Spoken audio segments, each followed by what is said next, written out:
Akira Toriyama was a legendary manga writer and illustrator, as he would forever be known or even associated with the Dragon Ball media, which was his masterwork. But it wasn't exactly known that he did other projects as well within the manga industry, and that he could do necessarily more types of work than what was depicted or even stereotyped with the Dragon Ball intellectual property. But these other types of work on related projects never necessarily amounted to the same tier of excellence or international appeal that the Dragon Ball series had gained. But the speculative scenario is this: the simple yet forgettable story of Sunland. During the mid-1990s, the end of Dragon Ball Z was one of the most well-known instances within the manga and anime industry from Japan, throughout the various media within the country during the decade. However, the ending to the Z manga and original Japanimation were equally controversial, from critics to manga readers and even to anime viewers. But by the time Akira Toriyama had worked on the Dragon Ball to Dragon Ball Z era, this was nearly a decade, at which he wanted and even deserved a well-earned leave from the industry, and to take time out to rest and to live his life the way that he had wanted. From information now known, during the years soon after Akira Toriyama took his leave of the Dragon Ball series in 1995, he had a lot of spare free time, and naturally began to have wandering thoughts, at which these thoughts slowly became the inspiration for a potential new manga. Always having a lifelong interest in machinery, these ideas soon became that of an old man and a tank. These were just random ideas that he wrote about and drew about to simply pass his time. Through various circumstances, these minor ideas became the original Sunland short story manga. The story and manga were relatively simple and was published for just a single volume in Shonen Jump from May to August of 2000. The complexity of Sunland later became more complicated than Akira Toriyama had assumed it to be. Sunland was that of a machinery-based description or portrayal, which he loved as mentioned, but by that time his age had become a factor for the legendary illustrator, on the complexities of machinery drawn and depicted in these series was a serious problem to draw. While the original Dragon Ball and early Dragon Ball Z manga artwork were mostly hand-drawn by Akira Toriyama, Sunland was partly done by him, and the other part used by computer-based software technology of the time to help him, and even assistance to do what couldn't be done by him personally. Akira Toriyama's original lighthearted premise of Sunland was also made into a more serious depiction, due to modern readers desiring a more complex story to read and even to experience.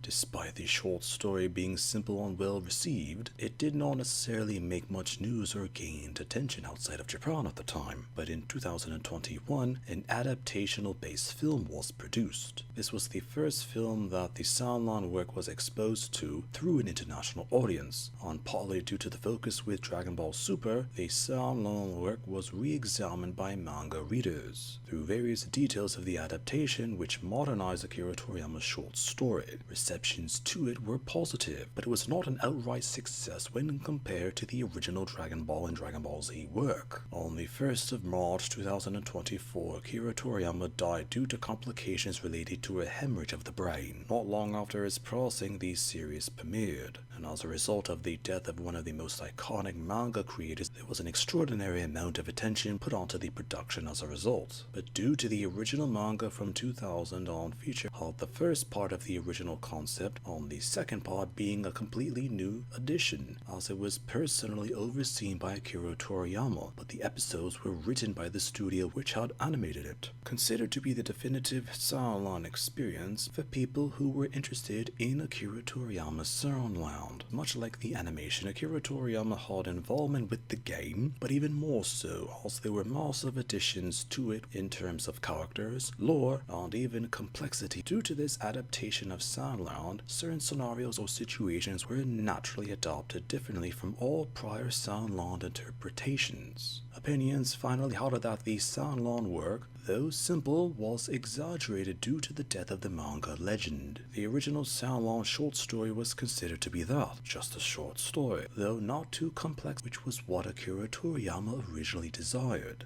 as these interpretations of the short story to finally the video game, which was the culmination of everything that Sanlon was and could be. Critics later mentioned or even theorized that all of these Sanlon iterations were average yet forgettable at best, and all of it was nothing more than a random story that an influential figure within the manga industry did with his free time at the worst.